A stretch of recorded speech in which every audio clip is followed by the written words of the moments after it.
లేదంటే ప్రైవేట్ ఆసుపత్రులు వెళ్ళడం కూడా చాలా తక్కువ. దేవుని మీదే ఆధారం.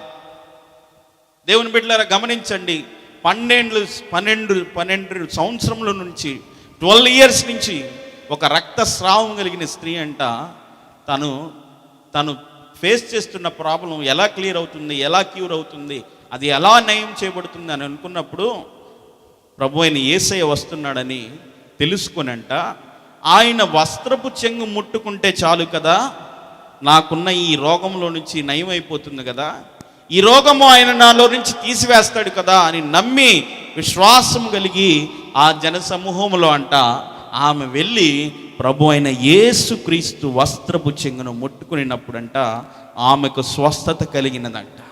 వెంటనే ఆయనలో ఉన్న ప్రభావం అంట వెడలిపోయి అనుకున్నప్పుడు ఏంటి నాలో ఉన్న ప్రభావము బయటికి వెళ్ళినదని ప్రభు